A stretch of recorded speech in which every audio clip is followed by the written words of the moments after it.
મહાનગરપાલિકાના આરોગ્ય વિભાગ દ્વારા પાંડેસરા વિસ્તારમાં ઠંડા પીણાના વિક્રેતાઓને ત્યાં દરોડાની કાર્યવાહી હાથ ધરાઈ।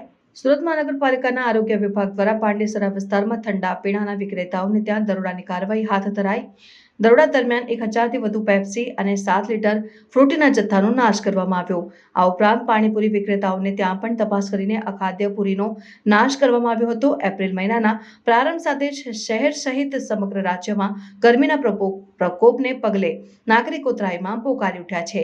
હીટવેવની આગાહી વચ્ચે સુરત મહાનગરપાલિકાના આરોગ્ય વિભાગ પણ હરકતમાં આવી ગયું છે। હાલમાં જ બરફના ગોળાનું વેચાણ કરનારાઓ બાદ સવારે પાંડેસરા વિસ્તારમાં ઠંડા પીણાના વિક્રેતાઓને ત્યાં દરોડાની કાર્યવાહી હાથ ધરાઈ હતી। દરોડા દરમિયાન 1000 થી વધુ પેપ્સી, 80 કિલો ખાદ્ય પદાર્થનો જથ્થો અને 7 લીટર ફ્રૂટીના જથ્થાનો નાશ કરવામાં આવ્યો હોવાનું જાણવા મળ્યું હતું। ઉનાળાની કાળઝાળ ગરમીની શરૂઆત થઈ ચૂકી છે। ગરમીથી બચવા લોકો ઠંડા પીણા ઉપરાંત બરફનો ગોળો, બરફ પેપ્સી કે આઈસ્ક્રીમ આરોગે છે।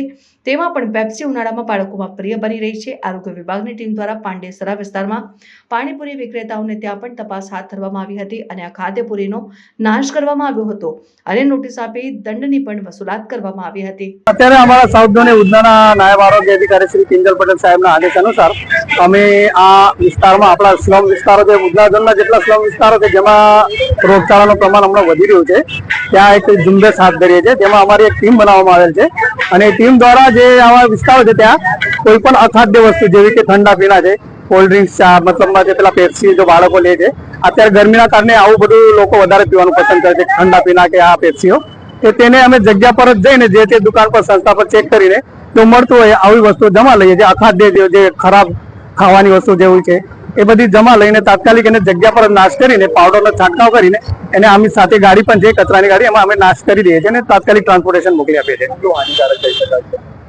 આ તો ખરેખર આરોગ્ય માટે બહુ જ ખરાબ વસ્તુ છે, કેમ કે એના કોઈ પણ પાણીનો સેમ્પલ કે એના વગર બનાવતી વસ્તુ હોય છે, એટલે એના કોઈ આપણા પાસે કોઈ એવું નથી કે ભાઈ કોઈ પણ એના પર સિમ્બોલ વગરની વસ્તુઓ વેચાય છે। અત્યારે કેટલો નાશ કરવામાં આવ્યો અલગ અલગ દુકાનોમાં? અત્યારે તો અમારી પાસે જે કોલ્ડ ડ્રિંક્સ ને પેપ્સી મળીને લગભગ 400-500 કિલો જેવી છે, એ પેપ્સીઓ લગભગ સમજો ને તમે 1000 નંગ જેવી હશે, 2 દુકાનો મળીને અમારે અત્યારે મળી છે ને તેને અમે અત્યારે તાત્કાલિક નાશ કરેલ છે।